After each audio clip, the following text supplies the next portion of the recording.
Reykjaneshöllin var opnuð formlega í febrúar á aldamóta árinu 2000 og fagnar því tvítugs afmæli þessar mundir. Þessi bygging markaði tímamót í knattspyrnusögu landsmanna og var stór ákvörðun hjá bæjarstjórn Reykjanesbæjar á þeim tíma.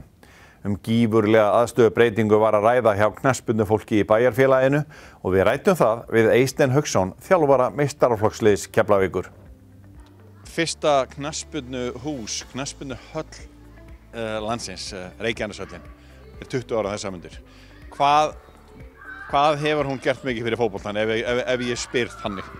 Hún hefur náttúrulega verið rosalega lyftistöng aðstöðulega séð og ég var hjá Palla Guðlaugs sínum tíma þegar það var að opna þetta og þá náttúrulega var með stjörnur í augum þegar maður löbbuðu inn og þá var náttúrulega sandur í grasinu, þannig að ef maður voru að renna sér annað þá stóðu menn bara upp hálfur menn leiku við en það er búið að bæta hana síðan og þetta er náttúrulega bara ómöndilegt eins og fyrir krakkan okkar yfir veturinn að geta komið inn og annað og sko varðandi þýðinguna þá eru sumir sem segja það að ef þetta hús hefði ekki verið byggt á sínum tíma þá var ekki komin eitt hús ennþá. Þannig að þetta náttúrulega gerir gríðarlega mikið fyrir knattspyrnuna á Íslandi var að koma að þessum snjóboltastað. Þannig að þegar þið sáu þetta Reykjavík og Akureyri annars staðar að við varum með höll hérna, þá náttúrulega kemur ákveðin pressa á þá og það er náttúrulega frábært fyrir íslenskan fótbolta. Það eru komin allnokkur hús á Íslandi. Já, þetta er bara að verða komið. Það er komið náttúrulega fyrir austan og í Vestmannaeyjum og bara víða og fleiri á leiðinni, Hafnarfirði og fleiri stöðum. Þannig að þetta er náttúrulega gríðarlega gott mál fyrir fótbolta. Hvar væru þessi ungmenni sem eru hérna alla daga að æfa knattspyrnu, hvar væri þau ef þetta hús væri ekki?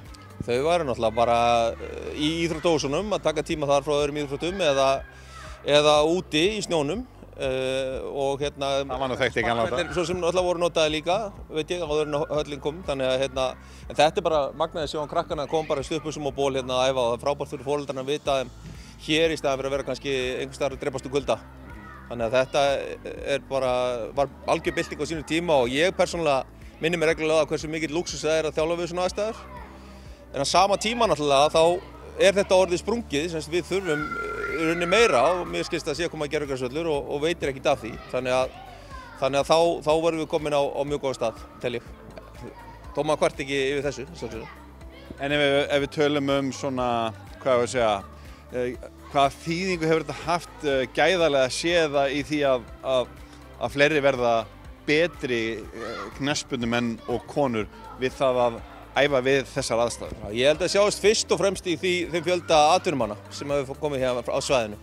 Og bestu dæmin eru Samuel Kári sem kom í Bundesliguna, Stefán Ljúbisins búinn að vera út í Englandi og komið núna til Lettlands og hann Arnór Ingvi náttúrulega sem er kannski bara óskabarn þessarar aðstöðubyltingar þegar hann skorar þetta mark móti Austurríki. Það er sýnir allt er mögulegt og þessi strákar veit ég að allir voru öllum stundum, ekkert bara þegar þeir voru að æfa. Þeir komu þegar það var opið og voru að æfa sig sjálfir.